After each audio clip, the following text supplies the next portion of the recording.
السلام علیکم ورحمۃ اللہ وبرکاتہ۔ فہم القرآن کورس کلاس 44 میں آپ سب کو خوش آمدید، اہلاً و سہلاً، مرحبا۔ آپ صلی اللہ علیہ وسلم فرماتے ہیں کہ جو شخص علم حاصل کرنے کے لیے طالب علم کے راستے پہ یعنی کہ چلتا ہے، یعنی کہ ایک طالب علم کو حاصل کرنے کے لیے علم کے راستے پر جب وہ جاتا ہے تو اللہ تبارک تعالیٰ اس کے لیے جنت کی راستے کو آسان فرما دیتے ہیں۔ یعنی جب کوئی علم کا راستہ اختیار کرتا ہے نا، اللہ کی راہ اختیار کرتا ہے، اور علم کی جو راہ ہے دراصل وہ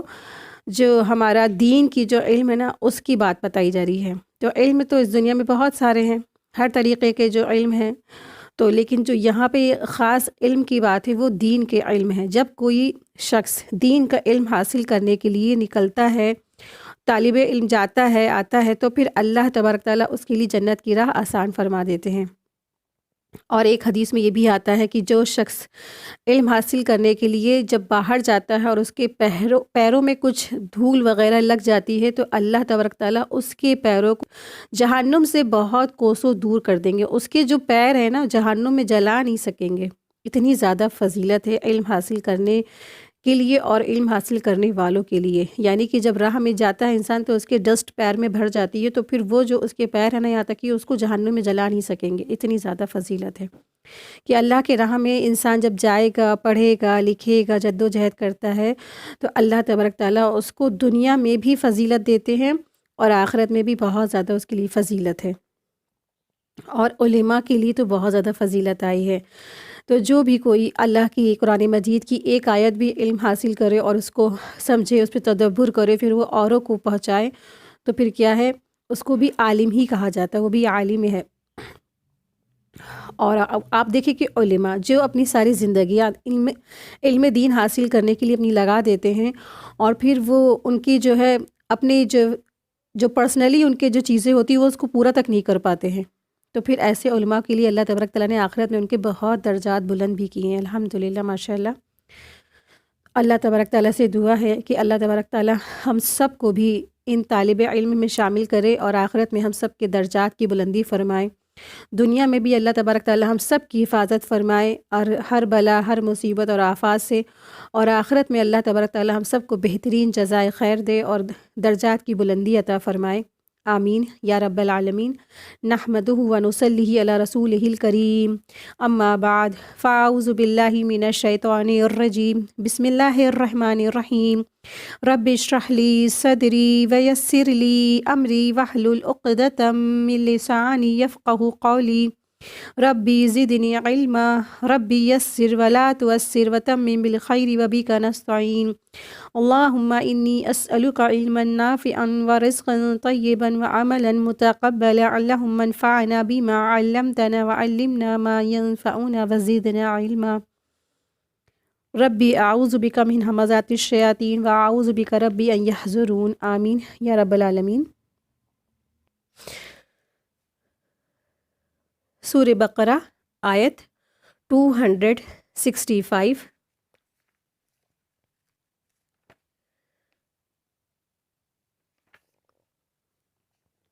بسم اللہ الرحمن الرحیم۔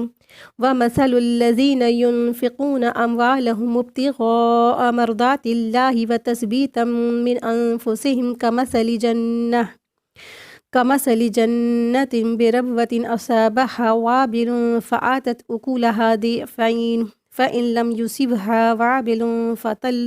وَاللَّهُ بِمَا تَعْمَلُونَ بَصِيرٌ۔ اور ان لوگوں کی مثال جو اللہ کی رضا میں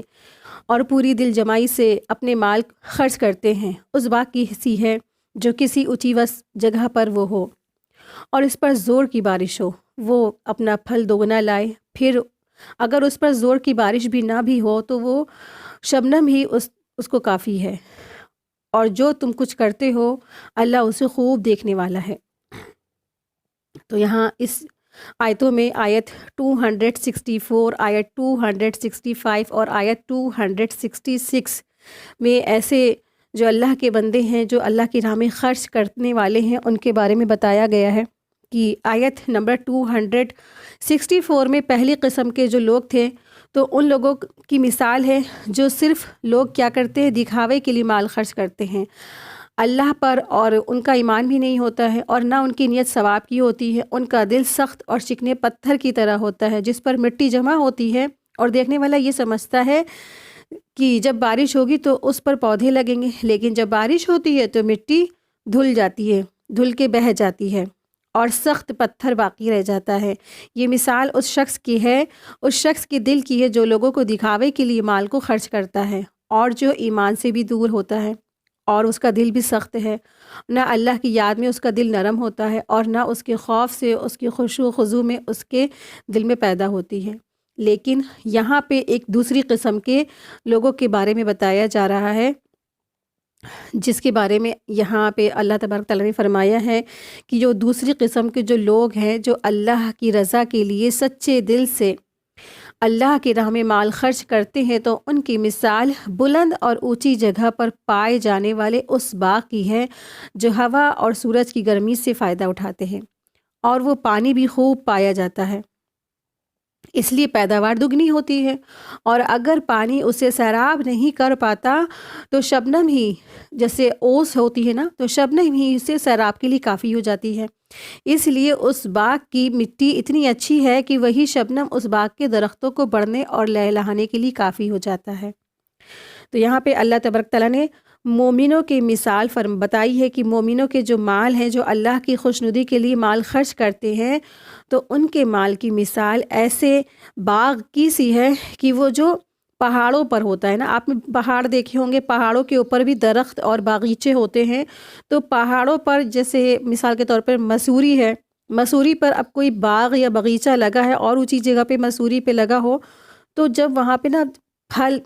پھلوں کا باغ لگا ہے اور وہاں پہ جب بارش ہوتی ہے نا، تو کیا ہوتی ہے مثال کہ پھل اس میں 2 گنا آ جاتا ہے۔ اور اگر بارش نہیں بھی ہوتی ہے، بارش کا سیزن نہیں بھی ہے، لیکن وہاں پہ کیا ہوتی ہے، رات میں شبنم گرتی ہے، اوس گرتی ہے، تو وہ اوس کی وجہ سے وہ پھل کیا ہوتا ہے، تب بھی وہ زیادہ ہی دیتا ہے۔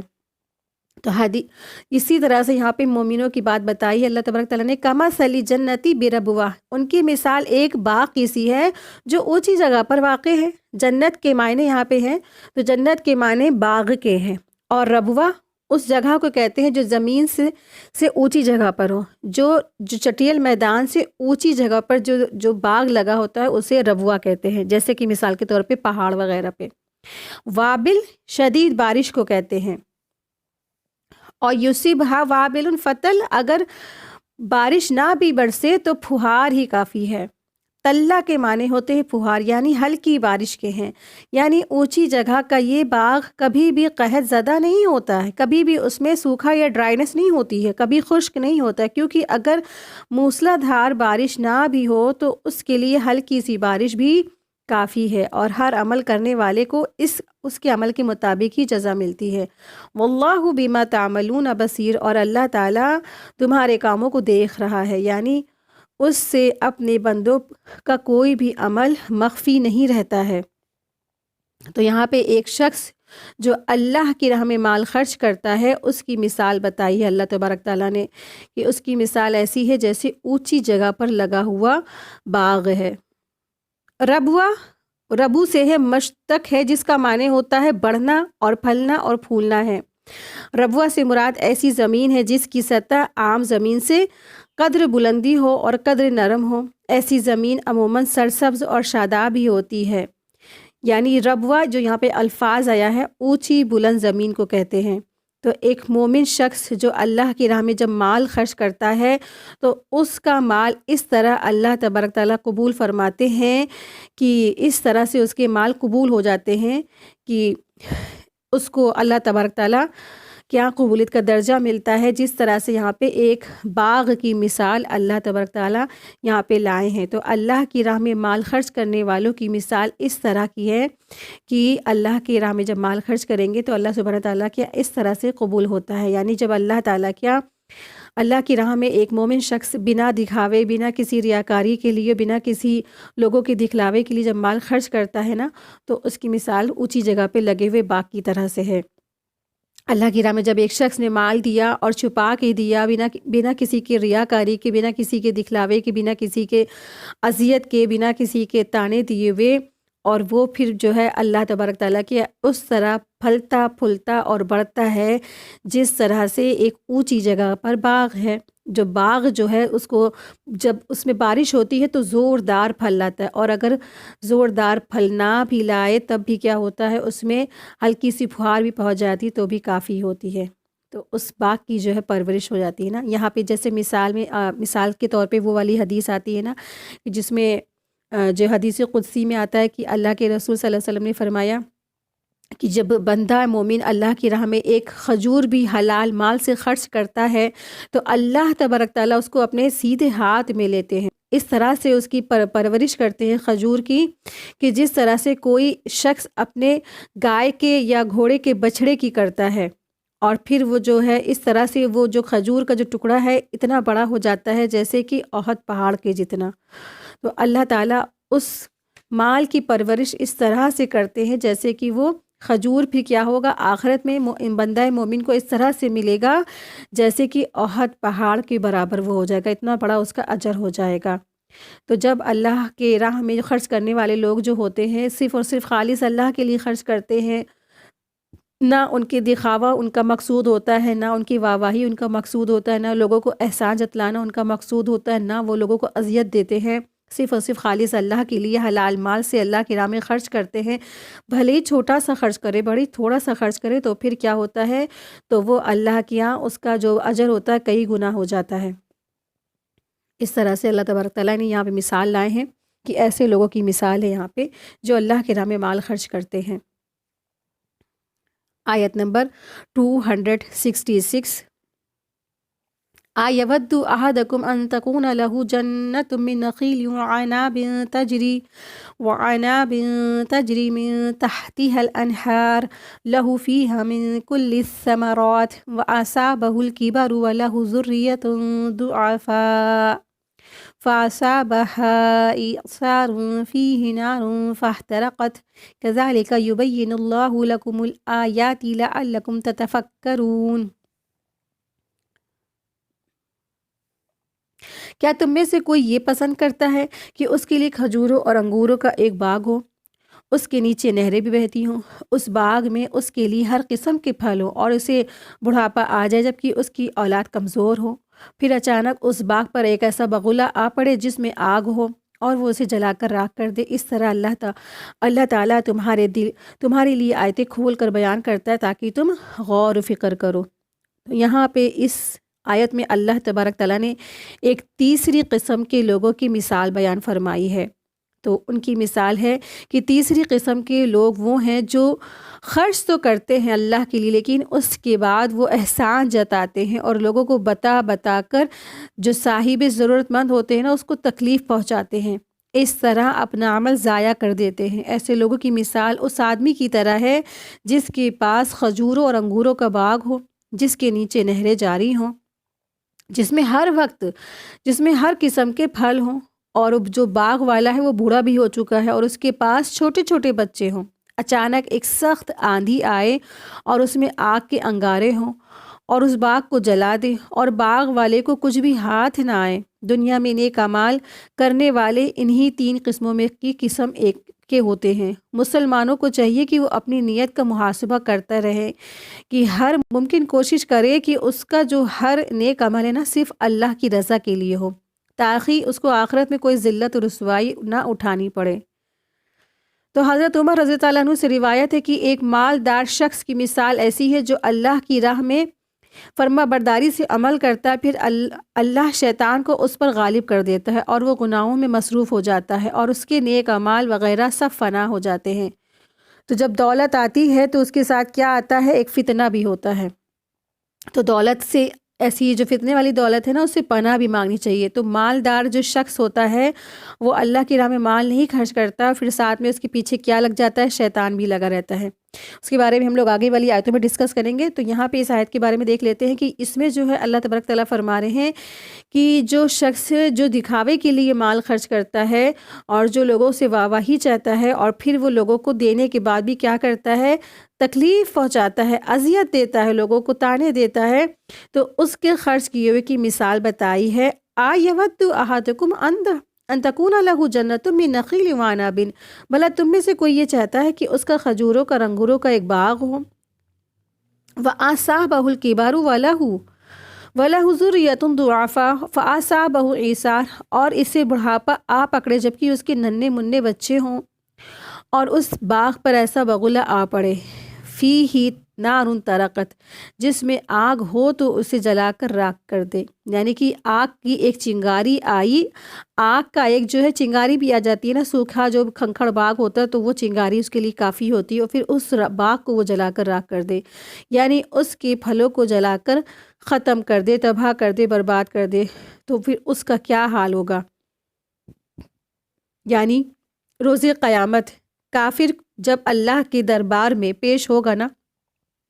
تو اس کا بھی یہی حال ہوگا، اس کے پاس کوئی نیکی نہیں ہوگی، اس کی معذرتوں کو قبول کر لیا جائے، جیسے کہ مثال میں بیان کیے گئے ہیں نا کہ شخص کے پاس اب طاقت بھی نہیں ہے، پہلا سا باغ ہے،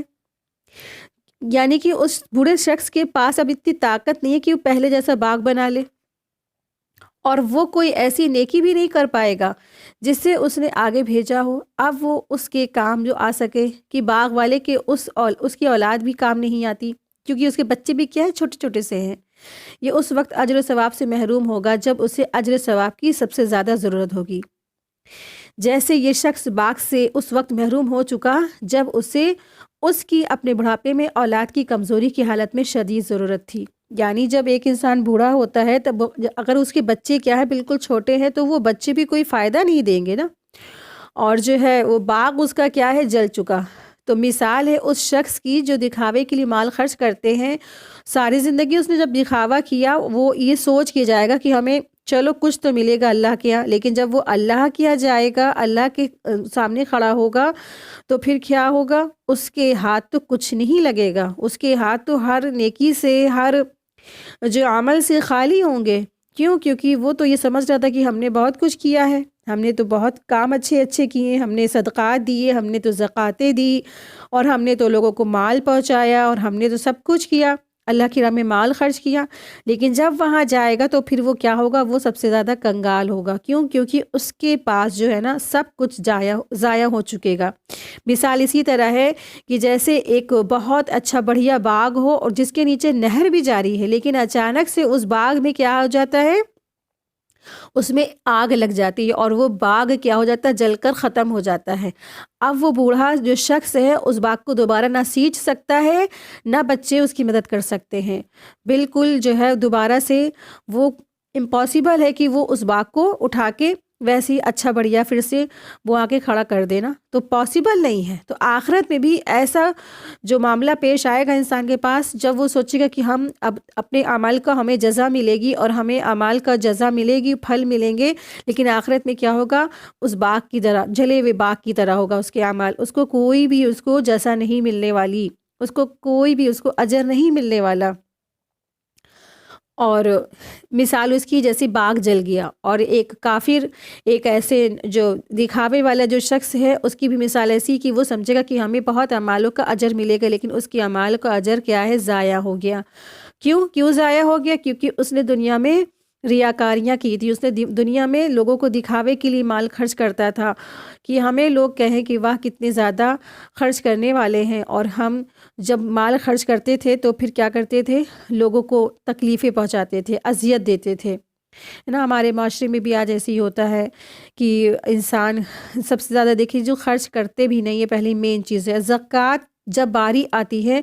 تو پھر منہ لٹکا لیا جاتا ہے کہ ارے اب تو لو ہمیں زکوٰۃ بھی دینی پڑے گی، بہت بھاری، بہت بوجھل چیز آ گئی۔ حالانکہ انسان سونے پہ سونا خریدتا ہے رمضان میں یہ سوچ کے کہ ہمارا حساب کتاب نہیں ہوگا، چلو خوب زیادہ زیادہ سیٹ لے لے، یہ لے لے، اور کئی کئی گرام وزنی چیزیں لیتا ہے پھر انسان، اور اس کو جب زکوٰۃ دینے کی باری آتی تو منہ لٹکا لیتا ہے۔ تو یہ سب کیا ہے، یہی سب اللہ تبارک تعالیٰ کے اعمال برباد کر دینے والی چیزیں ہیں۔ خوش دلی سے زکوٰۃ دینا جو پلرس آف اسلام ہیں، تو یہ کیا ہے؟ تو زکوٰۃ بھی اس میں سے ایک ہے۔ خوش دلی سے کرے، یہ بھی عبادت کے درجے میں آتا ہے۔ اللہ کی راہ میں جب بھی کوئی کام کرے، عبادت کرے، مال خرچ کرے، اور جو روزہ رکھے، نماز کرے، تلاوت کرے، سب کچھ خوش دلی سے کرنا ہے، نہ کہ منہ لٹکا کے۔ تو پھر زکوٰۃ بھی انسان کا دینے کا من نہیں ہوتا، اور پھر اتنا زیادہ کہتے ہیں کہ ارے اتنا دینا پڑے گا اور اتنا دینا پڑے گا، پھر کیا کرتا ہے انسان؟ اس سے اکثریت کے کیا حال ہے کہ زکوٰۃ دیتے ہی نہیں ہے، یا زکوٰۃ اگر دیتے ہیں تو اپنے ہی گھر میں جو سرونٹ ہوتے ہیں ان کو ہی دے دیتے ہیں، اور جب دینے کے بعد کیا کہتے ہیں؟ پھر سال بھر ان کو تانے مارتے ہیں کہ دیکھو تم کو نا ہم نے اتنی زکوٰۃ دی تھی، اتنا تو تمہاری ہیلپ کی تھی، بار بار ان کو تانے دیتے ہیں۔ یا پھر اگر کوئی انسان اپنے گھر کے پرانے کپڑے بھی دیتا ہے ایسے لوگوں کو، یا کوئی غریب مظلوموں کو، تو پھر بار بار ان کو تانے دیتے ہیں، دیکھو ہم ہی نے ان کی پرورش کی تھی نا، ہمارے ہی ٹکڑوں پہ یہ پلے بڑے، اور آج دیکھو ان کا کیا رویہ، ہم سے پہچانتے بھی نہیں، ہمیں بات بھی نہیں کرتے نا۔ اس طرح سے لوگ تانے مارتے ہیں لوگوں کو، دے کے بھول جائے کہ سامنے والے کو ہم نے دیا اور ہم بھول جائیں ہم نے کچھ کیا ہی نہیں ہے، تو پھر کیا ہے؟ تو پھر ایسے لوگوں کا جو باغ ہے نا، تو وہ اونچی جگہ پہ لگے والے باغ کی مثال ہے۔ لیکن جب انسان مال دے کے اور تانے دے گا، تکلیف دے گا، اور تو پھر وہ جلے ہوئے باغ کی مثال کی طرح اس کی مثال ہو جائے گی، اعمال سارے ختم ہو جائیں گے، ضائع ہو جائیں گے۔ آیت 267،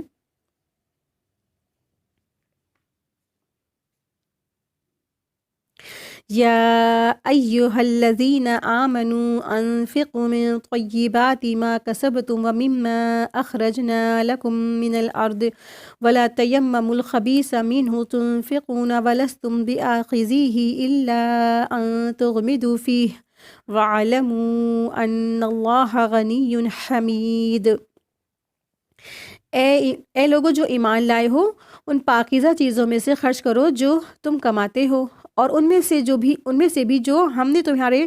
لیے زمین میں سے نکالی ہیں۔ وَلَا تَيَمَّمُوا الْخَبِيثَ، اور مت ارادہ کرو اللہ کی راہ میں ردی اور خراب چیزیں خرچ کرنے کی، جبکہ تم تو وہ چیزیں لینا چاہتے بھی نہیں ہو، پسند بھی نہیں کرتے ہو، الا یہ کہ اس بات کی تم چشم پوشی کر جاؤ، اور جان لو کہ بے شک اللہ تعالیٰ بے پرواہ ہے اور قابل تعریف ہے۔ تو یہاں اللہ تبارک تعالیٰ ایک اور اہم احکام دے رہے ہیں لوگوں کو، انسانوں کو، کہ اللہ کی راہ میں جب مال خرچ کرنا ہے تو کیسا خرچ کرنا ہے؟ اچھا خرچ کرنا ہے۔ تو ردی اور گلا سڑا مال اللہ کی راہ میں نہیں دینا چاہیے، اس لیے کیونکہ اللہ تعالیٰ طیب ہے اور پاک ہے، عمدہ اور اچھا مال ہی قبول کرتا ہے۔ اس لیے اللہ تعالیٰ نے فرمایا کہ خراب مال اللہ کی راہ میں خرچ نہ کرو، حالانکہ خود تمہارا حال یہ ہے کہ اگر تمہیں کوئی تمہارا جو قرض چکانے کے لیے مال دے تو اسے تم آسانی سے قبول نہ کرو گے، آنکھ بند کر کے صرف جبراً ہی قبول کر لو گے۔ برا بن عازب رضی اللہ عنہ روایت کرتے ہیں، یہ آیت انصار کے بارے میں نازل ہوئی۔ کھجور پکنے کے زمانے میں لوگ مسجد نبوی میں 2 رسی سے کھجور کے گچھے لٹکا دیتے تھے تاکہ غریب مہاجرین کھایا کرے۔ کچھ لوگ ان گچھوں میں ردی کھجوروں کے گچھے بھی لٹکا دیتے تھے اور یہ سمجھتے تھے کہ ایسا کرنا جائز ہے، تو اللہ تبارک تعالیٰ نے ان کی تنبیہ فرمائی اور ایسا کرنا یہ جائز نہیں ہے۔ کچھ لوگوں نے کہا کہ اس سے مراد مال حرام ہے، کہ اللہ کی راہ میں حرام مال نہ خرچ کریں، تو یہ کیا ہے؟ یہ بھی صحیح نہیں ہے۔ اس سے مراد یہی ہے کہ اللہ کی راہ میں جب مال خرچ کرنا ہے تو کیا ہے؟ وہ اچھا خرچ کرنا ہے، اور حرام کی تو کوئی گنجائش ہی نہیں ہے نا اسلام میں۔ حرام ایسا تو نہیں کر سکتے ہم اپنی پرورش کر رہے ہیں، اپنے بچوں کی پرورش کر رہے ہیں حرام مال سے، اور ہم اللہ کی راہ میں جو مال دے رہے ہیں وہ حلال مال سے نا، تو ایسا نہیں ہے۔ ہمیں حرام مال سے اللہ تبارک تعالیٰ نے ہر طرح سے روک دیا ہے، ہم کہیں بھی نہ ہم کھا سکتے ہیں، نہ استعمال کر سکتے ہیں، نہ ہم کسی کو حرام مال دے سکتے ہیں، تو حرام کی تو کوئی گنجائش ہی نہیں ہے۔ تو حلال مال جو ہے ہمیشہ لینا ہے، اور حلال مال ہی اللہ کی راہ میں خرچ کرنا ہے۔ تو اللہ تبارک تعالیٰ کے راستے میں عمدہ مال خرچ کرنے کی یہاں اللہ تبارک تعالیٰ نے ترغیب دی ہے۔ اللہ نے حکم دیا ہے کہ پاکیزہ، عمدہ اور بہترین مال کو اس کی راہ میں خرچ کیا جائے۔ اللہ تعالیٰ نے اس آیت میں اپنے بندوں کو منع فرمایا ہے کہ وہ گھٹیا، ناقص اور ردی مال اس کی راہ میں خرچ نہ کرے، کیونکہ اللہ تعالیٰ کی ذات پاک ہے اور وہ پاک مال ہی کو قبول فرماتا ہے۔ وَلَا تَيَمَّمُوا الْخَبِيثَ مِنْهُ تُنْفِقُونَ، یعنی بری اور خراب چیزوں کی خرچ کرنے کا صدقہ نہ کرو۔ اور آپ دیکھیں کہ رمضان آتا ہے نا، اور رمضان میں کیا کرتا ہے انسان، اپنے گھر کا سارا جو پرانا کپڑا ہوتا ہے نا وہ خرچ کرتے ہیں۔ اکثریت کا کیا حال ہے کہ روپٹوں سے لیس تک نکال لیتے ہیں، یا جو کرتے ہوتے ہیں اس میں اچھے لیس یا جو سٹونز وغیرہ لگے ہوتے ہیں وہ سب کچھ نکال لیتے ہیں، اور دیتے کیا ہے، بالکل سمپل سا سادہ سا سوٹ جو آپ کو خود پسند نہیں ہوتا ہے وہ آپ اوروں کو دیتے ہیں، غریبوں کو دیتے ہیں نا۔ تو اگلا بھی کہاں پہنے گا؟ جب ہم اللہ تبارک تعالیٰ کہہ رہے کیا تم پسند کرتے ہو، تمہیں ایسا کوئی دے دے، جب تم کو پسند نہیں ہے تو تم ایسی امید کیوں رکھتے ہو کہ تمہارا کی دی ہوئی چیز اگلے کو پسند آ جائے گی؟ تو مسلمانوں اللہ سبحانہ تعالیٰ خطاب کر رہے ہیں کہ سارے ایمان والوں سے بات ہے، یا ایھا الذین آمنو، خرچ کرو، اے ایمان والو تم خرچ کرو اللہ کے دیے ہوئے مال میں سے، جو مال تم کو اللہ نے دیا ہے نا، تم تو نہیں لے کے پیدا ہو گئے، تم ایسا تو نہیں تھا نا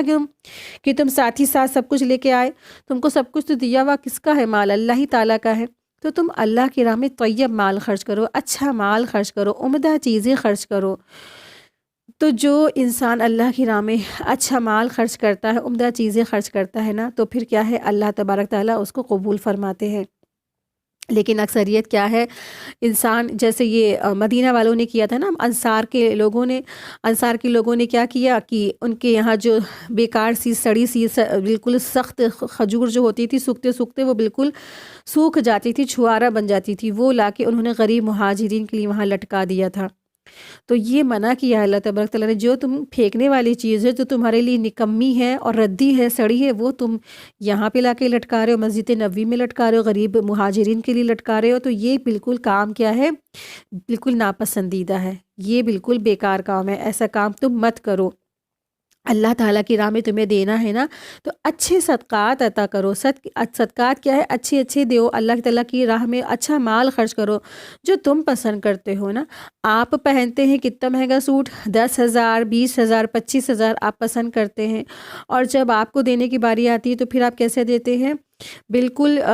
100-150 والا سوٹ دیتا ہے نا انسان غریبوں مسکینوں کو جب رمضان آتا ہے، تو پھر یہ بھی درست نہیں ہے۔ تو کم سے کم اتنا دینا کہ آپ جب نارمل دنوں میں جو پہنتے کم سے کم ویسا تو دے، اچھا بڑھیا سوٹ دے، کم سے کم جو آپ غریب کو دیں وہ پہن کے کچھ دن چل بھی سکے، پہن سکے، اتنا ردی بیکار نہ دے کہ وہ پہن ہی نہیں سکے۔ اور پھر جب غریبوں کو جب دینے کی بات آتی ہے تو پھر بالکل جیسے سیٹ اپ نہیں کرتے ہیں کپڑے، اور بالکل بچوں کے بھی کپڑے ایسے دیتے ہیں اور اپنے بھی کپڑے ایسے دیتے ہیں۔ تو اچھے طریقے سے، احسن طریقے سے سیٹ اپ کر کے بھی دے، ہے نا، تاکہ سامنے والا جب لے تو خوش دلی سے لے، اور اس میں سے جو چیزیں ہیں وہ نہ نکالے، سامنے والے کو پسند بھی تو آنی چاہیے نا۔ کچھ کھلونے ہیں، کچھ کپڑے ہیں، کچھ چیزیں ہیں، رمضان میں سب لوگ اپنے گھر کا سب سامان نکالتے ہیں، تو احسن طریقے سے دیں، اچھے طریقے سے لوگوں کو دے اور ضرورت مندوں کو دے، اور ایسے کو بھی نہ دے جو جس کے پاس پہلے ہی سے آلریڈی اتنا سامان ہے اور وہ لے جا کے کہیں اور جا کے کوڑے کرکٹ کے ڈھیر پہ پھینکی آئے۔ تو ضرورت مندوں تک پہنچا دے، جہاں پہ جن کو سخت ضرورت ہے، یہ یتیم خانے ہیں، یا آپ دیکھیں کہ سب سے زیادہ جو غربت ہوتی ہے میرے خیال سے تو جو گاؤں وغیرہ ہے، آس پاس کے جو آؤٹ آف ایریا ہوتی ہے نا شہر کے، وہاں پہ سب سے زیادہ ضرورت مند ہوتے ہیں، ان کو سب سے زیادہ ضرورت ہوتی، وہاں تک ان کے پاس اویلیبل نہیں ہوتا۔ ہم نے تو دیکھا ہے ان کو جاڑے کے دنوں میں بھی وہ ایسے ہی ٹہلتے ہیں، ان کے پاس سویٹر تک کی نہیں ہوتے ہیں، اور نہ ان کے جو ہے گھر میں رہنے والے بڑے اور نہ بچوں کی کسی کے پاس بھی کپڑے نہیں ہوتے، نہ چادریں ہوتی، کچھ بھی نہیں ہوتے۔ تو غریب لوگوں کو جا کے پہنچائیں کچھ ایسا، اس طریقے سے اپنا کمیٹی یا گروپ بنائیں کہ وہ جو ہے پورا گروپ اس طرح سے لوگوں کو مدد پہنچا سکے۔ اور اللہ کی راہ میں جب بھی مال دے تو کیا دے، اچھا دے، طیب دے۔ برا بن عازب کہتے ہیں کہ یہ آیت ہم گروہ انصار کے حق میں نازل ہوئی کہ ہم کھجوروں والے تھے، اور ہم میں سے ہر کوئی اپنی قلت اور کثرت کے موافق کھجور لے کر آتا تھا، کوئی 1 خوشہ کھجور، کوئی 2 خوشے، اور انہیں مسجد میں لٹکا دیتے تھے۔ اہل صفہ کا یہ حال تھا کہ ان کے پاس کھانے کو کچھ نہیں ہوتا تھا، ان میں سے جب کوئی آتا تو عصا سے خوشے کو ضرب لگاتا تھا تو اس سے تر و تازہ خوش کھجوریں گر پڑتی تھی جنہیں وہ کھا لیتے تھے، اور جنہیں نیکی کی رغبت نہ ہوتی تھی تو وہ ایسے خوشے لاتے تھے جن میں سے ناقص اور ردی کھجوریں ہوتی تھی اور ٹوٹے پھوٹے خوشے لے کر آتے تھے۔ تب اللہ تعالیٰ نے یہ آیت نازل فرمائی۔ اس آیت سے معلوم ہوتا ہے کہ جیسے زمین کی پیداوار میں زکوٰۃ فرض ہے نا، ویسے ہی اموال، صنعت و تجارت میں بھی فرض ہے۔ نیز یہ بھی ہے کہ خرچ اچھا اور ستھرا مال ہی کرنا چاہیے، ناقص اور ردی مال صدقہ نہیں کرنا چاہیے۔ دور نبوی میں تجارت ہی قریش مکہ کا شغل تھا، لیکن ان کا انظار بالکل الگ تھا۔ سال بھر میں 2 دفعہ تجارتی قافلے سامان لے کر شام کی طرف نکل جاتے تھے، پھر ادھر سے سامان لا کر مکہ میں فروخت کرتے تھے، پھر دوسرے سفر کی تیاری شروع کر دیتے تھے، لہٰذا مستقبل دکانوں کا وجود کم ہی نظر آتا تھا۔ اسی طرح صنعت کا کام بھی نہایت محدود طور پر اور انفرادی سطح پر ہوا کرتا تھا، لہٰذا اموال تجارت و صنعت کے احکام اس طرح تفصیل سے احادیث میں مذکور نہیں ہیں جس طرح دوسری محض زکوٰۃ اشیاء کی تفصیل مذکور ہے۔ حضرت ابو موسیٰ اشعری رضی اللہ تعالیٰ عنہ کہتے ہیں کہ آپ صلی اللہ علیہ وسلم نے فرمایا ہر مسلمان پر صدقہ کرنا ضروری ہے۔ لوگوں نے کہا یا رسول اللہ صلی اللہ علیہ وسلم، جس کے پاس مال نہ ہو تو وہ کیا کرے؟ آپ صلی اللہ علیہ وسلم نے فرمایا وہ اپنے ہاتھ سے محنت کرے، خود بھی فائدہ اٹھائے اور صدقہ بھی کرے۔ لوگوں نے کہا اگر یہ بھی نہ ہو سکے تو آپ نے کہا کہ پھر اچھی بات پر عمل کرے اور بری بات سے پرہیز کرے، یہ بھی اس کے لیے صدقہ ہے۔ حضرت صبرہ بن جندب رضی اللہ عنہ فرماتے ہیں کہ رسول اللہ صلی اللہ علیہ وسلم ہمیں ان تمام اشیاء سے زکوٰۃ کی ادائیگی کا حکم دیتے تھے جنہیں ہم خرید فروخت کے لیے تیار کرتے تھے۔ تو اللہ کی راہ میں مال خرچ کرنے کی بہت فضیلت ہے، لیکن ساتھ ہی ساتھ اس میں ہمیں الرٹ بھی رہنا ہے کہ ہمیں نا اچھا مال اللہ کی راہ میں دینا ہے اور برا مال اللہ کی راہ میں نہیں دینا ہے، اور اچھی چیزیں اللہ کی راہ میں دینی چاہیے انسان کو، بری چیزیں اور خراب بیکار سے نکمی چیز نہیں دینی چاہیے کہ اگلا انسان بھی نہ یوز کر سکے۔ تو یہ اس ہمیں آیتوں سے کچھ نصیحت ملتی ہے۔ آیت نمبر 268 یہاں دیکھتے ہیں، اس آیت میں خاص اللہ تبارک تعالیٰ نے ہم سب کے لیے وارننگ دی ہے کہ ہمیں ایسا کون روکتا ہے ایسا کرنے سے۔ آیت 268 الشیطان یعیدکم الفقر ویأمرکم بالفحشاء واللہ یعیدکم مغفرۃ منہ وفضلا واللہ واسع علیم۔ شیطان تمہیں فقیری سے دھمکاتا ہے اور بے حیائی کا حکم دیتا ہے، اور اللہ تعالیٰ تم سے اپنی بخشش اور فضل کا وعدہ کرتا ہے، اور اللہ تعالیٰ وسعت والا اور علم والا ہے۔ یہاں بتا دیا گیا یہ سارے کام کون خراب کرواتا ہے، کون روکتا ہے، کون منع کرتا ہے، تو یہ شیطان ہے۔ شیطان ہمیشہ انسان کے دل میں وسوسے ڈالتا ہے کہ تم نہ خرچ نہ کرو، تم غریب ہو جاؤ گے، تم بالکل سب کچھ دے دو گے تو تمہارے لیے کیا بچے گا، تمہارے لیے خود کچھ نہیں بچے گا، تم سارے سوٹ دے دو گے نا تمہارے پاس کچھ نہیں بچے گا، یا تم سارا مال دے دو کہ تمہارے پاس کچھ نہیں بچے گا، ارے ابھی رکھو، ابھی تو بہت ہے، ابھی یہ بھی رکھ لو، یہ بھی رکھ لو۔ جب انسان دینے کے لیے کھڑا ہوتا ہے تو کیا کرتا ہے، اس کے دل میں وسوسے آتے ہیں کہ بس یہ بھی رکھو، یہ بھی رکھو، یہ بھی رکھو، ابھی کام آئیں گے، بچے پہنیں گے، پوتے پہنیں گے، پوتا پہنیں گے، بہو آئے گی تو وہ پہنیں گے، یہ سب سارے وسوسے کرا کے وہ رو کے رکھتا۔ اور حالانکہ ہوتا کیا ہے انجام، بیٹی ہوئی بڑی ہوئی تو وہ کہتی امی یہ آؤٹ آف فیشن ہو گئے ہیں، بہو کہتی ہیں یہ ہم کون سے پرانے زمانے کے کپڑے پہنے، یہ میری ساس کیا سب لیے بیٹھی نا، وہ سب ریجیکٹ کر دیے جاتے ہیں۔ اور پھر خدا نخواستہ اس سے پہلے ہی انسان فوت ہو جاتا ہے تو وہ سب کیا ہے، سوٹ کوئی پہنتا بھی نہیں ہے، لوگ اٹھا کے پھینک دیتے ہیں ایسے سوٹوں کو۔ پھر تو شیطان نے تو کیا کیا، انسان کے ساتھ پوری کی پوری دشمنی جو ہے اس نے پوری طرح نبھا دی۔ تو اسی لیے اللہ تبارک تعالیٰ یہاں فرما رہے ہیں شیطان تو تمہیں فقیری سے دھمکاتا ہے اور بے حیائی کو حکم دیتا ہے۔ تو اس طرح سے یعنی وہ بھلے کام میں مال خرچ کرنے سے روکتا ہے، شیطان جو ہے اچھے کاموں میں مال خرچ کرنے سے روکتا ہے اور مفلسی سے، تنگ دستی سے ڈراتا ہے اور کہتا ہے کہ تم غریب ہو جاؤ گے، مفلس ہو جاؤ گے۔ اور لیکن برے کام پر خرچ کرنا ہو تو ایسے منٹوں میں خرچ کروا دیتا ہے جیسے کہ بالکل پتہ ہی نہیں چلتا، یعنی کہ اگر برے کاموں میں خرچ کرنا ہے نا وہی مال اٹھا کے کہیں آپ پکچر چلے جائیں یا کہیں آپ فضول خرچی کر دینا تو پھر کیا منٹوں میں خرچ کروا دے گا، کہہ لیں گا ہاں ہاں کرو، ابھی سب لوگ کو دکھانا بھی تو ہے نا۔ اب جیسے کہ فضولیات ہمارے آج کلچر میں بہت زیادہ پھیل چکی ہے نا، ہمارے معاشرے میں، ہمارے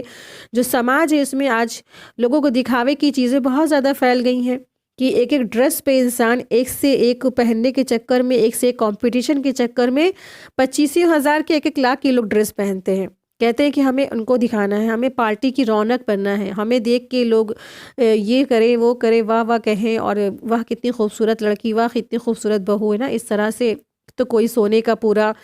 سیٹ ہی پہنا دے رہا، تو کوئی پورے سونے کے ہی جو ڈریس ہے پوری بنوا کے پہنا رہا، سونے کے تار کی بنوا کے بنوا رہا ہے، سونے کی چپل بنوا رہا ہے۔ یہ سب کیا ہے؟ یہ سب فضولیات نہیں ہے کیا؟ اللہ تبارک تعالیٰ نے مال تو دیا تھا اوروں کو دینے کے لیے، اور انسان کیا کر رہا ہے؟ لوگوں کا حقوق مار کے اس طرح سے فضول خرچی کروا رہا ہے، یا پھر اس طرح سے جو فضول کی جو مجلس ہوتی ہے، جیسے کہ اب جیسے مانجھا سیریمنی ہے، لوگ اس کے لیے بھی کیا کرتے، بڑے بڑے میرج ہال ہوٹلز وغیرہ بک کراتے ہیں، تو یہ سب کیا فضولیات ہیں؟ ان سب خرچ کرنے پہ شیطان نہیں روکتا ہے۔ کب روکتا ہے؟ جب آپ کسی کو، مسکین کو، ضرورت مندوں کو دیں گے تو پھر کیا آتا ہے؟ تمام طرح کے وسوسے ڈالتا ہے۔ تو اسی لیے اللہ سبحانہ و تعالیٰ فرما رہے ہیں شیطان تو تمہیں فقیری سے دھمکاتا ہے، بے حیائی کا حکم دیتا ہے، یعنی کہ جب انسان بے حیائی کے کام کرے گا نا، فحاشہ کا کام کرتا ہے، بے حیائی کا کام کرتا ہے، تو پھر کیا ہے؟ شیطان ہی کی طرف سے وہ سب کچھ ہوتا ہے، کیونکہ جو ہے وہ بے حیائی کیا ہوتی ہے؟ انسان کا ایمان چھین لیتی ہے اور پھر اس کو جہنم تک لے کے چلی جاتی ہے۔ تو اس طرح سے ایمان ختم کرواتا ہے، ایمان پر حملہ کرتا ہے انسان، پھر اسے بے حیائی کرواتا ہے، اور پھر اسے شرک میں مبتلا کر کے ہمیشہ کے لیے اس پر جہنم حرام کروا دیتا ہے۔ تو یہ شیطان ہے۔ اور اللہ سبحانہ تعالیٰ فرما رہے ہیں،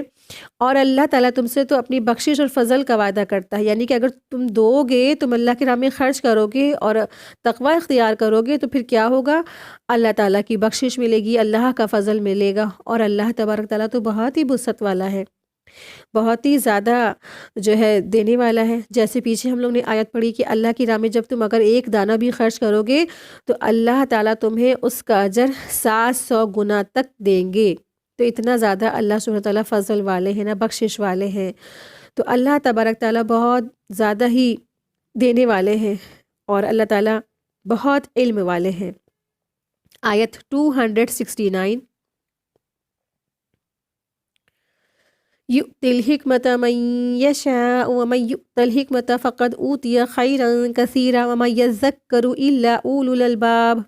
وہ جسے چاہتا حکمت اور دانائی دیتا ہے، اور جو شخص حکمت اور سمجھ دیا گیا وہ بہت ساری بھلائی دیا گیا ہے۔ تو حکمت سے بعض کے نزدیک عقل اور فہم اور علم ہے، اور بعض مفسرین کے نزدیک جو ہے قرآن ہے، اور ناسخ اور منسوخ اور احکام ہے، اور سنت ہے، اور بعض مفسرین کے نزدیک حکمت سے مراد کتاب یعنی کہ قرآن مجید اور سنت ہے۔ اور حکمت کے معنی کیا ہے؟ صحیح وقت پر صحیح فیصلہ لینے کی قوت۔ یہاں پہ اللہ سبحانہ تعالیٰ فرما رہے ہیں نا، وہ جسے چاہتا ہے حکمت اور دانائی دیتا ہے۔ تو حکمت کیا ہے؟ حکمت کے معنی صحیح وقت پر صحیح فیصلہ لینے کی قوت ہے۔ حکمت بہت سی چیزوں کو کہتے ہیں، عقل کو کہتے ہیں، فہم اور علم، سنت یعنی کہ حدیث نبوی، اور کتاب یعنی قرآن مجید کو کہتے ہیں۔ تمام چیزوں کو حکمت کہتے ہیں۔ حکمت کا لغوی مفہوم ہے کہ کسی کام کو ٹھیک طور پر سر انجام دینے کا طریقہ کار، کسی کام میں صحیح بصیرت، صحیح قوت فیصلہ۔ اللہ کی راہ پر جب صحیح جگہ پر مال خرچ کرنا ہے تو اس کے لیے بھی کیا چاہیے ہوتا ہے؟ انسان کو عقل چاہیے ہوتی ہے نا، علم چاہیے ہوتا ہے، حکمت چاہیے ہوتی ہے۔ تو اس کا حکمت کا جو معنی ہے رائٹ ٹائم پر رائٹ ڈیسیزن لینا، صحیح وقت پر صحیح فیصلہ لینے کی قوت۔ تو اللہ سبحانہ تعالیٰ ہر ایک کوئی حکمت نہیں دیتے ہیں، لیکن جو اللہ تعالیٰ جس کو دیتے ہیں تو پھر کیا ہے؟ تو وہ دیا گیا ہے۔ تو اللہ سبحانہ تعالیٰ ہر ایک کو نہیں دیتے، جس کو حکمت دی گئی اس کو خیر کثیر دیا گیا، وہ جسے چاہتا ہے حکمت دیتا ہے اور دانائی دیتا ہے۔ اللہ تبارک تعالیٰ جو ہے علم اور حکمت ہر ایک کو نہیں دیتے، کچھ ہی لوگوں کو دیتے ہیں، اور جس کو حکمت دے دی گئی اس کو خیر کثیر دے دی گئی۔ تو بہت سے لوگ ہیں اللہ کے بندے جن کو اللہ تبارک تعالیٰ نے حکمتوں سے نوازا ہے، آپ دیکھیں کہ انسان جو ہے نا جب مال بھی خرچ کرتا ہے تو اس کے لیے بھی کیا چاہیے ہوتی ہے؟ حکمت چاہیے ہوتی ہے۔ بنا حکمت کے انسان پھر مال کہاں کیسے خرچ کرتا ہے؟ ایسے ہی اڑا دیتا ہے نا، الٹے سیدھے دے دیتا ہے۔ تو حدیث میں بھی آتا ہے کہ دو شخص پر رشک کرنا جائز ہے، ایک وہ شخص جس کو اللہ نے مال دیا ہے اور وہ اسے اللہ کے نام میں خرچ کرتا ہے، اور دوسرا وہ ہے جسے اللہ نے حکمت دی ہے، جس سے وہ فیصلہ کرتا ہے اور لوگوں کو اس کی تعلیم بھی دیتا ہے، تو ان دونوں پر رشک کرنے والا ہے۔ تو حکمت سے مراد قرآن و سنت بھی ہوتی ہے، تو قرآن و سنت کا جس کے پاس علم ہے وہ لوگوں کو اس کا علم بھی پہنچاتا ہے۔ تو حکمت صحیح وقت پر صحیح فیصلہ لینے کی قوت ہے۔ تو آپ دیکھیں کہ یہاں پر سیریل سے مال کے بارے میں بات آئی ہے، مال خرچ کرنے کے بارے میں بات آئی، پھر کیا ہے؟ اللہ سبحانہ تعالیٰ فرما رہے ہیں کہ حکمت بھی ہونی چاہیے، مال کو صحیح جگہ پر خرچ کرنا ہے، اور زندگی کے تمام فیصلوں میں انسان کو حکمت آنی چاہیے۔ تو ہمیں دیکھنا چاہیے کہ ہم اپنا مال یا زکوٰۃ کا مال کہاں خرچ کریں، کس طرح خرچ کریں، اور کس طرح اچھے اور ضرورت مند تک کی پہنچا سکتے ہیں نا، اس کے لیے بھی ہمیں عقل اور فہم اور دانائی چاہیے ہوتی ہے۔ آپ دیکھیں کہ ایک سے ایک لوگ پڑے ہیں اور بہترین طریقے سے لوگ ضرورت مندوں کو مال پہنچا دیتے ہیں۔ تو جو پہلے وقت کے جو بادشاہ تھے تو وہ رات کو اپنا جو ہے پورا اپنا جو ہے گیٹ اپ بدل کے، یعنی کہ ایک فقیر کا جو ہے چولا پہن کے وہ نکلتے تھے اور تمام سارے گھروں کا جائزہ لیتے تھے جو ان کے شہر میں ہوتے تھے گھر، اور پھر جس میں بھی ان کو ایسا محسوس ہوتا تھا کہ ہاں یہاں غربت ہے، غریبی ہے، تو پھر وہاں پر وہ ان گھروں پر اناج کی بوریاں، راشن غلہ وغیرہ بھی رکھوا دیتے تھے۔ اس طرح سے وہ حکمت سے کام لیتے تھے۔ تو تمام طرح کے طریقے ہیں۔ آیت 269، آیت 270، وَمَا أَنفَقْتُم مِّن نَفَقَةٍ أَوْ نَذَرْتُم مِّن نَذْرٍ فَإِنَّ اللَّهَ يَعْلَمُهُ وَمَا لِلظَّالِمِينَ مِنْ أَنصَارٍ۔ تم جتنا کچھ خرچ کرو گے یعنی خیرات اور جو کچھ نظر مانو، اسے اللہ تعالیٰ بخوبی جانتا ہے، اور ظالموں کا کوئی مددگار نہیں ہے۔ نظر یہاں پہ جو الفاظ آیا ہے وَمَا أَنفَقْتُم مِّن نَفَقَةٍ اور نَذَرْتُم مِّن نَذْرٍ، تو نظر جو الفاظ آیا ہے تو نظر کے مطلب ہے کہ میرا فلاں کام ہو گیا یا فلاں جو ہے بلا سے مجھے نجات مل جائے تو میں اللہ کی راہ میں اتنا صدقہ کروں گا۔ نظر، اس کو نظر کہا جاتا ہے، اور اس کو پورا کرنا بھی ضروری ہوتا ہے۔ اگر کسی نے نافرمانی یا جائز کام کی نظر مان لی ہے تو اس کا کرنا بھی ضروری نہیں ہے۔ نظر بھی نماز، روزہ کی طرح عبادت ہے، اسی لیے اللہ کے سوا کسی اور کے نام کی نظر ماننا اس کی عبادت کرنا ہے، اور یہ کیا ہے؟ شرک ہے۔ تو نظر بہت سے لوگ مان لیتے ہیں نا، جیسے مانتے ہیں کہ ہم جو ہے نا اگر میرے بیٹا یا بیٹی ہو جائے گا تو پھر ہم فلاں جا کے چادر چڑھائیں گے، فلاں آستانے پہ جا کے قربانی کرائیں گے۔ تو پھر جب آستانے پہ قربانی کرائی تو کس کے نام سے قربانی ہوئی تو وہ آستانے والے کے نام سے نا، تو پھر یہ کیا ہو گیا؟ شرک ہو گیا۔ اور پھر دوسری طرح کی جو نظر ہوتی ہے جو پھر اللہ تعالیٰ کے لیے خاص کی جاتی ہے، تو کہا جاتا ہے کہ اگر میرا یہ کام ہو گیا، اس نے اگر لگایا نا کہ اگر فلاں کام میرا ہو گیا، فلاں جو بیمار ہے وہ ٹھیک ہو گیا، تو پھر وہ نظر مان لیتا ہے۔ تو اس طرح سے شرطوں کے حساب سے یہ جو اللہ کی عبادت والے کام ہے نا، یہ کرنا درست نہیں ہے، لیکن اگر کسی نے مان لیا ہے تو اس کو وہ پورا بھی کرے، کمپلیٹ کرے۔ ہاں، لیکن اگر کسی نے اس طرح سے شرط نہیں لگائی ہے اور وہ خوشی سے کر رہا ہے تو اس میں کوئی گناہ نہیں ہے، ٹھیک ہے۔ تو بہت سے لوگ اللہ کا شکرانہ ہی ادا کرتے ہیں، کوئی کام اچھا ہو جاتا ہے تو وہ 2 رکعت نماز شکرانہ ادا کر دیتا ہے، تو اس میں کوئی گناہ نہیں ہے۔ لیکن ایک شخص وہ ہے، وہ کہتا ہے اگر میرا یہ کام ہو جائے گا تو میں 50 رکعت نماز شکرانہ پڑھوں گی یا 100 رکعت نماز شکرانہ پڑھوں گی، تو پھر اس طرح سے پھر وہ پڑھتا ہے، تو پھر یہ کیا ہے؟ اس نے تو نظر جو مان لی ہے اس کو پورا کرنا ہے، لیکن یہ پسندیدہ چیز نہیں ہے۔ اللہ کے لیے عبادت میں اس طرح سے شرطیں لگانا نہیں چاہیے، اور جو شرطیں لگا لی ہیں پہلے کی ہیں تو پھر اللہ کے لیے اگر ہے تو ان کو پورا کر دے، اور غیر اللہ کے لیے اگر اس نے مانی ہے تو اس کو کیا کرے؟ چھوڑ دے، اللہ سے توبہ کر لے، کیونکہ غیر اللہ کی جو شرطیں ہیں ان کو پورا کرنا کوئی ضروری نہیں ہے، کیونکہ وہ شرک ہے۔ جو مان لی اللہ سے توبہ کر لے۔ بہت سے لوگوں کو دیکھا ہے ہم نے کہ بڑے پیر صاحب کا جو ہے نا ڈیغ پکڑی ہے، ان کے نام کا نذر نیاز ہو رہا ہے، ڈیگے پکواتی ہیں، اور کھمن پیر بابا اور بڑے پیر صاحب کا فاتحہ اور جو ہے پتہ نہیں کیا کیا کنڈے ہیں اور یہ ہے اور وہ ڈیگے پک رہی ہیں، لوگوں کو کھلائی جا رہی ہیں، اور تمام طرح کے لوگ اس طرح سے کھانے کھلاتے ہیں، منتیں مانتے ہیں۔ تو اس طرح سے کیا کریں، انسان الرٹ رہے اور اللہ سے توبہ کر لے، اللہ کی طرف رجوع کرے، اور اس طرح سے جو نظر نیاز اس نے مان لی ہے اس سے کیا کرے، استغفار کرے، کیونکہ یہ دراصل کیا ہے، یہ سب کچھ شرک ہے۔ قبر والوں پر نظر نیاز کرنا، ان پہ قربانی کرنا، ان پہ چادریں چڑھانا، ان کے نام کبھی اپنے گھر میں بیٹھے بیٹھے اس طرح سے لوگوں کو کھانا کھلانا، ڈیگ پکوانا، یہ سب کیا ہے، شرک کی کیٹیگری میں ہے۔ اور شرک کی کیا ہے، اگر انسان حالت شرک میں مر جاتا ہے تو اس کی معافی نہیں ہے، تو وہ معاف نہیں کیا جائے گا۔ تو اللہ سبحانہ تعالیٰ فرما رہے ہیں تم جتنا بھی کچھ خرچ کرو گے، یعنی خیرات اور جو کچھ تم نے نظر مانی نا، اسے اللہ تعالیٰ بخوبی جانتا ہے، اور ظالموں کا تو کوئی مددگار نہیں ہے۔ جو حالت شرک میں مر گیا تو پھر وہ کیا ہے، حالت ظالم ہو جائے گا۔ اور لیکن اگر کسی نے نظر مانی ہے اور اللہ کے لیے صرف نظر مانی تھی تو اس کو پورا کر لے، اور شرطوں کے لیے شرط لگا کے اللہ کے عبادت کرنا یہ بھی پسندیدہ نہیں ہے۔ آیت 271، إن تبدوا الصدقات فنعما هي وإن تخفوها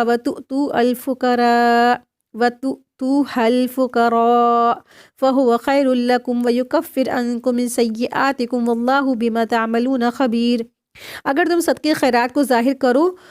تو وہ بھی اچھا ہے، اور اگر تم اسے پوشیدہ پوشیدہ مسکینوں کو دے دو تو یہ بھی تمہارے حق میں بہتر ہے۔ اللہ تعالیٰ تمہارے گناہوں کو مٹا دے گا، اور اللہ تعالیٰ تمہارے تمام اعمال کو خبر رکھنے والا ہے۔ تو یہاں اللہ سبحانہ تعالیٰ فرما رہے ہیں کہ اگر تم جو ہے مال کو دو طرح سے انسان دے سکتا ہے نا، ایک اجتماعی طور پہ دیتا ہے اور ایک انفرادی طور پر بھی خرچ کرتا ہے۔ تو اللہ سبحانہ تعالیٰ فرما رہے ہیں کہ اگر تم نا خیرات کو ظاہر کر کے دو، آپ دیکھیں کہ زکوٰۃ کیا ہے، زکوٰۃ تو فرض ہے اور وہ تو دے گا ضروری، ہر ایک کو دینا ضروری ہے، اس کے اوپر فرض ہے۔ تو زکوٰۃ دینے کے لیے کیا کرنا ہے، اگر وہ ظاہر کر دے تو کوئی مسئلہ نہیں ہے، کوئی برائی نہیں ہے۔ اور کافی چیزیں ہوتی ہیں، انسان جب خرچ کرتا ہے تو لوگوں کو معلومات ہوئی جاتی ہے۔ اب مثال کے طور پہ انسان فی سبیل اللہ کی راہ میں جاتا ہے نا، حج پہ جاتا ہے، حج پہ گیا ہے، اور وہ ظاہر سی بات ہے کہ حج سستا تو ہے نہیں، لوگ اندازہ لگا ہی لیتے ہیں کہ ہاں انہوں نے اتنے سارے 8 9 یا 12 لاکھ جو خرچ کیے ہیں یہ جا رہے ہیں، تو اس میں بھی کوئی برائی نہیں ہے، لیکن کیا ریاکاری نہ شامل ہو۔ تو اس سے آیت سے معلوم ہوتا ہے کہ عام حالات میں خفیہ یعنی کہ چھپا کر بھی صدقہ کرنا افضل ہے، سوائے کسی ایسی صورت کی کہ اعلانیہ صدقے دینے میں بھی لوگوں کی ترغیب کا پہلو نہ ہو، یعنی ریاکاری نہ ہو جس میں۔ تو بہت سے ایسے پہلو ہوتے ہیں کہ جب انسان کو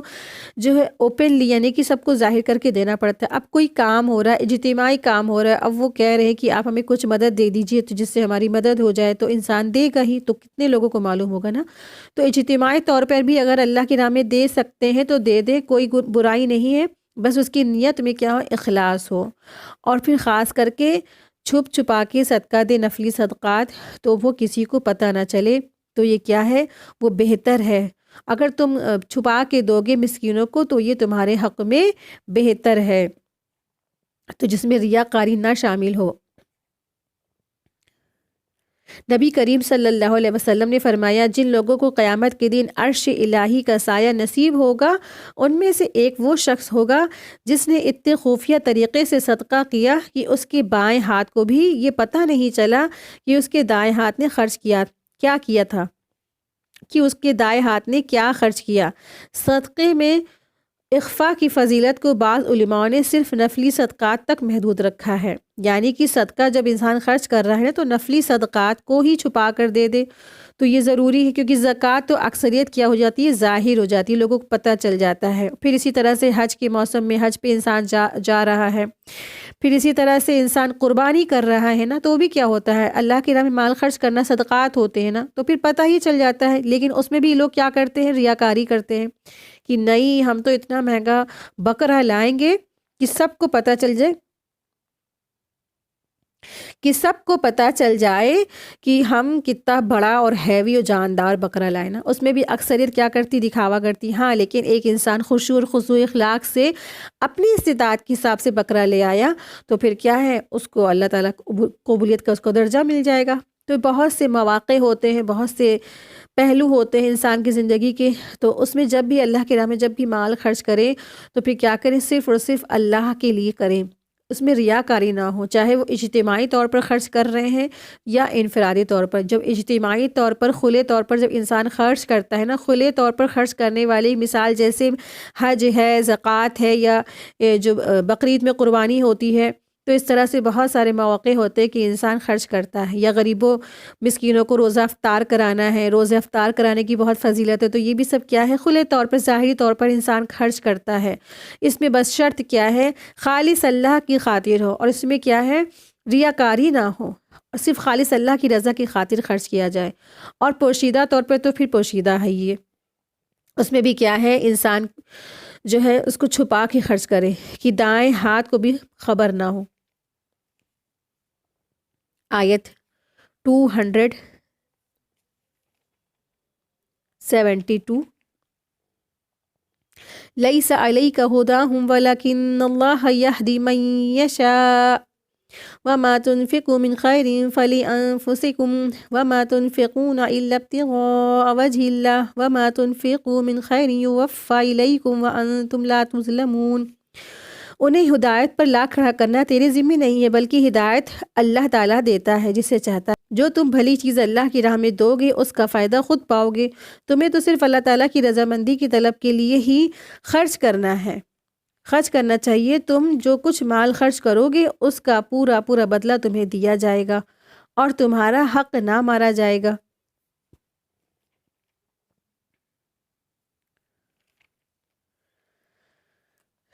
اس آیت کی شان نزول میں بیان کیا جاتا ہے کہ مسلمان اپنے مشرک رشتہ داروں کی مدد کرنا جائز نہیں ہے، یعنی کہ مسلمانوں کو اپنے مشرک رشتہ داروں کی مدد کرنا بالکل جائز نہیں ہے، اور وہ چاہتے تھے کہ وہ مسلمان ہو جائیں۔ یعنی کہ مسلمان جب اسلام پھیلا تو آدھے لوگ کیا تھے، جب اسلام کچھ لوگ فیملی کے لوگ اسلام لے آتے تھے اور باقی فیملی کے ممبرز اسلام نہیں لاتے تھے، وہ غیر مسلم رہتے تھے، تو مسلمان چاہتے تھے کہ ہمارے باقی کے فیملی ممبر بھی کیا ہے، مسلمان ہو جائیں۔ وہ چاہتے تھے، ان کی شدید خواہش تھی کہ باقی کے جتنے بھی لوگ ہیں ہماری فیملی کے ممبر سب کے سب مسلمان ہو جائیں۔ تو اللہ تعالیٰ نے فرمایا کہ ہدایت کے راستے پر لگا دینا تو صرف اللہ تعالیٰ کا ہی اختیار ہے۔ اور دوسری بات یہ بتا رہے ہیں، اللہ سبحانہ تعالیٰ یہاں فرما رہے ہیں کہ تم لوگ توجہ لوجہ اللہ، یعنی کہ اللہ کی رضا کے لیے جو بھی خرچ کرو گے اس کا پورا پورا اجر ملے گا تم کو، جس سے معلوم ہوتا ہے کہ غیر مسلم رشتہ داروں کے ساتھ بھی صلہ رحمی کرنا باعث اجر ہے۔ لیکن ان کو زکوٰۃ نہیں دے سکتے ہیں، زکوٰۃ تو صرف مسلمانوں کا حق ہے، اس پر کسی غیر مسلم کو نہیں دینا چاہیے۔ زکوٰۃ پر صرف مسلمانوں کا حق ہے۔ اگر ہمارے کوئی جاننے والے ہیں، ملنے والے ہیں، رشتہ دار ہیں اور غیر مسلم ہیں تو ان کو کیا ہے، صدقات تو دے سکتے ہیں۔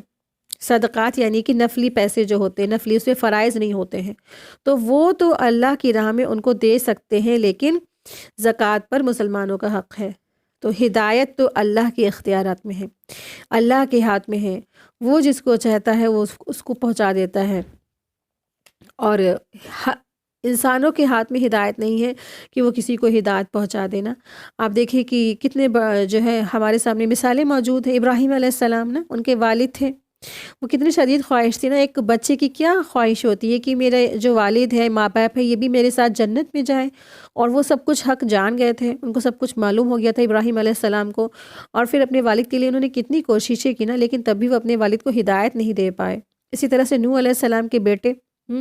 وہ بھی اپنے بیٹے کو، نوح علیہ السلام بھی اپنے بیٹے کو ہدایت نہیں دے سکے۔ پھر اسی طرح سے رسول اللہ صلی اللہ علیہ وسلم کے چچا،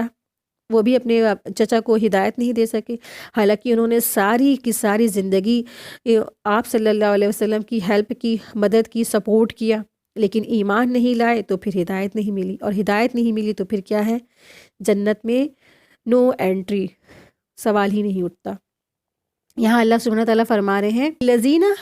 للفقراء الذین احصروا فی سبیل اللہ،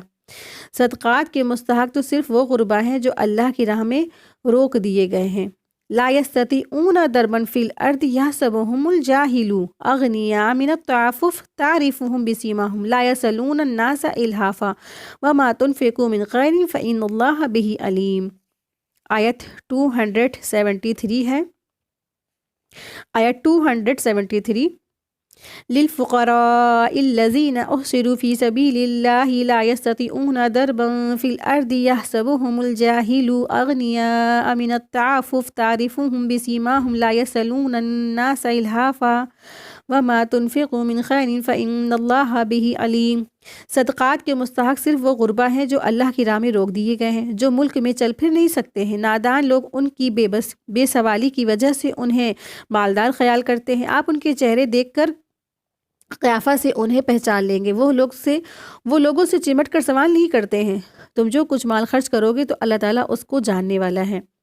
تو یہاں پہ خاص کر کے یہ اصحاب صفہ کے بارے میں آیت نازل ہوئی ہے۔ اصحاب صفہ وہ لوگ تھے جو سب کچھ چھوڑ چھاڑ کر کے اللہ کی راہ میں اللہ کے دین حاصل کرنے کے لیے مسجد نبوی میں آ گئے تھے۔ یہ وہ لوگ تھے جو دور دراز کے مقامات سے اپنا گھر بار چھوڑ چھاڑ کر اللہ کے رسول صلی اللہ علیہ وسلم کی خدمت میں آ گئے تھے۔ ان کی تعداد 400 تھی۔ ان کو مسجد نبوی میں ایک چبوترا رہنے کے لیے دے دیا گیا تھا، جن میں ابو ہریرہ رضی اللہ عنہ بھی شامل تھے۔ یہ لوگ رات دن اللہ کے رسول سے دین کا علم حاصل کرتے تھے۔ یہ لوگ علم کی تبلیغ کے لیے بھی جاتے تھے اور جنگ میں بھی جاتے تھے۔ یہ لوگ آپ صلی اللہ علیہ وسلم کے رائٹ ہینڈ تھے۔ ان کی وجہ سے دین کو بہت سپورٹ ملا۔ تو یہ جو تھے فقراء تھے۔ فقراء کی ڈیفینیشن، فقراء کون ہوتے ہیں؟ جو لوگ اللہ کی دین کا کام کرنے کے لیے اپنے آپ کو مخصوص کر دیتے ہیں، جو لوگوں سے لپٹ چپٹ کر مانگ نہیں سکتے ہیں۔ یہ لوگ کیا ہیں؟ یہ فقراء کے لوگ ہیں، فقراء ہی لوگ ہیں۔ جو فقراء کی میننگ یہاں بتائی گئی نا کہ فقراء کون لوگ ہیں۔ للفقراء، تو یہاں سے ان فقر کا سبب بیان نہیں فرمایا جو سورہ حشر میں فرمایا گیا ہے۔ تو یہاں پہ اللہ سبحانہ تعالیٰ فرما رہے ہیں کہ جو فقراء ہیں، فقراء وہ لوگ ہوتے ہیں جو لوگوں سے لپٹ چپٹ کر مانگتے نہیں، لیکن وہ کیا ہوتے ہیں؟ اصل میں بہت زیادہ ضرورت مند ہوتے ہیں۔ ان کو بہت زیادہ غربت، مسکینت ہوتی ہے۔ تو مسکین وہ نہیں ہوتا ہے جو ایک ایک دو لقمے کے لیے، ایک ایک دو کھجور کے لیے یا ایک ایک دو لقمے کے لیے در پر در یعنی کہ لوگوں کے گھروں پر جا کر سوال کرتا ہے۔ مسکین تو وہ ہوتا ہے جو سوال سے بچتا ہے۔ اور پھر آپ صلی اللہ علیہ وسلم نے فرمایا کہ یہ آیت نازل ہوئی لا یسألون الناس الحافا، کہ وہ لوگوں سے لپٹ کر سوال نہیں کرتے ہیں، یہ گڑ گڑا کر سوال نہیں کرتے ہیں۔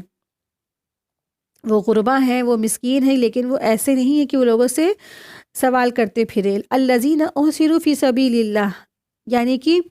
وہ آدمیوں کو جو کام کرنا چاہتے ہیں اس کے کرنے میں کوئی رکاوٹ پیش آ جائے، مثلاً کوئی بیماری ہے، بڑھاپا ہے، خرچ کرنا ہو یا کوئی دشمن وغیرہ،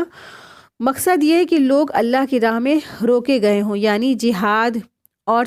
طالب علم نے انہیں کمائی کرنے سے روک دیا ہو، تو وہ منتظر بیٹھے رہتے ہیں کہ کب حکم ہو اور وہ جہاد کے لیے نکلے۔ تو اس طرح سے وہ لوگ روک لیے جاتے ہیں، وہ رکے رہتے ہیں، وہ اس وجہ سے اپنے گھروں میں بیٹھے رہتے ہیں اور وہ جا نہیں سکتے ہیں لوگوں کے مانگنے کے لیے۔ تو پھر اللہ تبارک تعالیٰ فرما رہے ہیں لا یستطیعون ضربا فی الارض، یعنی وہ جہاد اور طالب علم کی وجہ سے سفر نہیں کر سکتے ہیں۔ یحسبهم الجاہل الاغنیاء من التعفف، یعنی ان کی بے نیازی، عزت نفس اور سوال سے بچنے کی وجہ سے ناواقف آدمی سمجھتا ہے کہ وہ غنی ہے۔ بندہ غرض کرتا ہے کہ میرا والد حافظ محمد ابو القاسم رحمۃ اللہ علیہ نے مجھے اپنے طالب علم کے زمانے میں کا واقعہ سنایا کہ وہ ان دنوں پورے ایک گاؤں کا لکھوں میں پڑھتے تھے، والد فوت ہو چکے تھے، گھر میں غربت تھی اور سردی کے موسم میں قمیض بھی نہیں تھی۔ فرماتے تھے کہ میں نے وہ 6 ماہ قمیض کے بغیر دوہرے لپیٹ کر گزارے ہیں، کسی کو پتہ تک نہیں چلنے دیا کہ پاس میں قمیض نہیں تھی۔ پھر والد نے روئی وغیرہ کی، جو والدہ تھی انہوں نے روئی وغیرہ سے ان کی جو قمیض ہے وہ بنا کے ان کو بھیجی۔ اس طرح سے لوگوں نے اپنی زندگیاں گزاری۔ تعریفهم بسیماہم، تو انہیں ان کی علامت سے پہچان لوگے۔ بعض مفسرین نے فرمایا کہ مراد اس سے یہ ہے کہ بھوک کی وجہ سے یا کمزوری چہرے سے ان کی ظاہر ہو جاتی ہے۔ ان کا چہرہ کیسا ہوتا ہے؟ تکلیف والا ہوتا ہے، ان کے چہرے پر بھوک کی شدتیں ہوتی ہیں، ان کے چہرے پر پریشانیوں کی جھلک دکھائی دیتی ہے، کہ آپ ان کو دیکھنے سے پہچان لیں گے کہ ہاں یہ ضرورت مند ہے۔ لا یسألون الناس الحافا، یعنی کہ جو یہ مسکین ہوتے ہیں وہ لپٹ لپٹ کر لوگوں سے،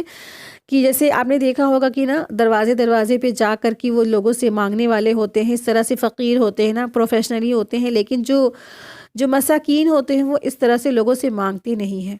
وہ پہچانے جاتے ہیں، وہ پہچان لیے جاتے ہیں، ان کو آپ پہچانیں تو کہ ہاں یہ واقعی میں ضرورت مند ہے، تو ضرورت مند ہے، یہ اپنی فیس نہیں پے کر پا رہے ہیں، یا اپنے گھر کا جو ہاؤس ٹیکس ہے وہ نہیں دے پا رہے ہیں، یا پھر وہ جو ہے اپنے گھر کی ضرورت کی چیزیں ہیں وہ نہیں دے پا رہے ہیں، اس طرح سے ان کی بہت سارے ضرورت ہوتی ہے، وہ اتنا ان کے پاس مال نہیں ہوتا ہے کہ وہ سب کچھ مینیج کر لے، وہ سب کچھ مینیج نہیں کر پاتے ہیں، وہ اللہ کا دین کے کام بھی کر رہے ہوتے لیکن ان کی کمائی بہت تھوڑی سی ہوتی ہے، وہ اپنے ضروریات پوری نہیں کر پاتے ہیں، ان کو کہیں نہ کہیں کچھ ضرورت ایسی ہوتی ہے کہ وہ ان کو لوگوں سے مطلب کہ ضرورت پڑتی ہے، لیکن وہ تب بھی کسی سے مانگتے نہیں ہیں، وہ لپٹ کر لوگوں سے ہر وقت خیرات زکوٰۃ نہیں مانگتے ہیں۔ تو مومنوں کو کیا چاہیے کہ تم ان کو پہچان لو ان کی پیشانی سے، تم ان کو پہچانو پیشانی سے، لا یسألون الناس الحافا، کہ وہ لوگوں سے اس طرح سے نہیں مانگتے ہیں، اور جو کچھ تم کچھ خرچ کرو گے تو اللہ تعالیٰ اس کو خوب جاننے والا ہے۔ تو یہاں پر غریب جو اصحاب صفہ تھے ان کے بارے میں یہ آیتیں نازل ہوئیں۔ جو اصحاب صفہ ہیں ان کا چبوترا آج بھی مسجد نبوی میں بنا ہوا ہے، اور اصحاب صفہ وہ لوگ تھے جنہوں نے اللہ کے دین کی خاطر، اللہ کے دین کی بلندی کے لیے اور دین کا علم حاصل کرنے کے لیے سب کچھ چھوڑائے تھے، وہ اپنا جو ہے پروفیشن، اپنا گھر، اپنا بار، اپنا باپ دادا کی زمین جائیداد، سب کچھ، اور پھر وہ کیا تھے، اور جو ہے جب وہاں رہتے تھے تو کہا جاتا ہے کہ مدینے کے جو کچھ انصار تھے انہوں نے ان کے لیے جو ہے وہاں پر مسجد نبوی میں ایک رسی ایسی تھی، اس میں لا کے انہوں نے جو کھجوریں بھی جو رکھی تو وہ کیا تھی، سڑی اور نکمی اور بیکار سی۔ تو پیچھے والی جو آیت تھی نا تو اس میں بھی وہی لوگ کا ذکر تھا کہ ان لوگوں کے لیے جو انصار نے جو کھجوریں لا کے ٹانگی تھی تو وہ بھی گلی سڑی نکمی سوکھی تھی، تو اللہ تبارک تعالیٰ نے ان کو روک دیا اس چیز سے کہ اللہ کی راہ میں جب مال دو وہ طیب اور پاکیزہ ہونا چاہیے۔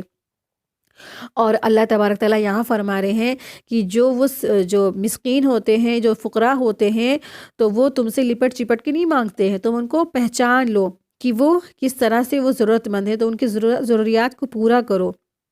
تو اس میں ہر وہ شخص، وہ لوگ آ جائیں گے جو حافظ قرآن ہیں، جو علماء ہیں، جو دین کا کام کر رہے ہیں۔ آپ دیکھیں کہ آپ کے محلے کی جو مسجد ہے، جو مؤذن صاحب ہوتے ہیں، جو حافظ جی ہوتے ہیں، دن بھر میں 5 بار اذان بھی دیتے ہیں، کبھی آپ ان کا جائزہ لیں کہ ان کی سیلری کتنی ہے نا، 1000 2000، زیادہ سے زیادہ 3000، اس سے زیادہ ان کی سیلری نہیں ہوتی ہے۔ تو ایسے ضرورت مندوں کو دینا ہمارے اوپر فرض ہے کہ ہم ایسے لوگوں کو دیں ان کو، اور وہ لوگوں سے مانگتے بھی نہیں ہیں، ہر وقت وہ لوگوں سے اپنی ضروریات کے لیے لوگوں سے ہاتھ نہیں پھیلاتے ہیں، تو ایسے ضرورت مندوں کو ضرور دیں۔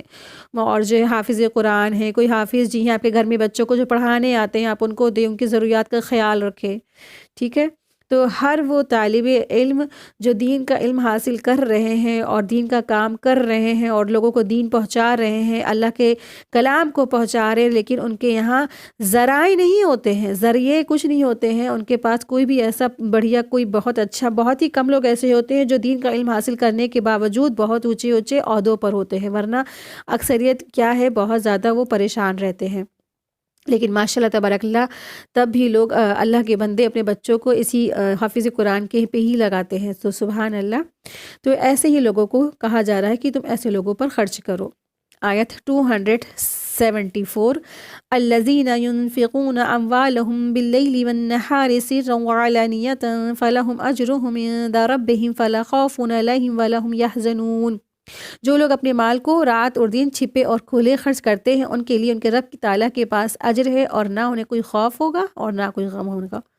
یعنی اللہ کی راہ میں مال خرچ کرنے والوں کو اللہ کیا نہ تو کوئی خوف ہوگا نہ کوئی غم ہوگا، چاہے کھلے یعنی دن میں خرچ کریں چاہے رات میں خرچ کریں۔ جو بھی لوگ اللہ کی راہ میں جو مال خرچ کرتے ہیں، دن میں بھی خرچ کرتے ہیں، رات میں بھی خرچ کرتے ہیں، چھپ کے بھی خرچ کرتے ہیں اور اعلانیہ طور پر بھی خرچ کرتے ہیں نا، تو کچھ مواقع ایسے ہوتے ہیں کہ انسان کو واقعی میں دینا پڑتا ہے، سب کے سامنے بھی دینا پڑ جاتا ہے، اور کچھ موقع ایسے ہوتے ہیں جو چھپ کر بھی دینا پڑتا ہے۔ تو چاہے جیسی بھی کنڈیشن ہو تو اپنا بس چیک کریں کہ ہمارا کیا ہے اخلاص، ہماری اپنی نیتوں کا جائزہ لیں اور اپنی نیتوں کو خالص اللہ کے لیے کر لیں، نیتوں میں بگاڑ نہ آنے دیں، اور پھر اس کے بعد جو ہے جو 3-4 چیزیں آج ہم لوگوں نے سیکھی ہیں کہ دینے کے بعد لوگوں کو احسان نہیں جتلانا ہے، ریاکاری نہیں کرنا ہے، اور پھر لوگوں کو اذیت نہیں دینا ہے، لوگوں پر احسان نہیں جتلانا ہے، یہ سب، اور پھر سب سے پہلے اہم چیز ہے اللہ کے لیے یہ مال خرچ کیا جائے گا، ٹھیک ہے، یہ سب اس کی شرط ہے مال کی خرچ کرنے کی۔ اللہ سبحانہ تعالیٰ سے دعا ہے کہ اللہ کے احکامات پر ہم سب کو عمل کرنے کی توفیق عطا فرمائے۔ وآخر دعوانا الحمد للہ رب العالمین، سبحانک اللہم و بحمدک، اشہد ان لا الہ الا انت، استغفرک و اتوب الیک، ربنا تقبل منی انک انت السمیع العلیم وتب علینا انک انت التواب الرحیم، سبحانک اللہم و بحمدک، اشہد ان لا الہ الا انت، استغفرک و اتوب الیک۔ السلام علیکم ورحمۃ اللہ وبرکاتہ، جزاک اللہ خیرا کثیرا۔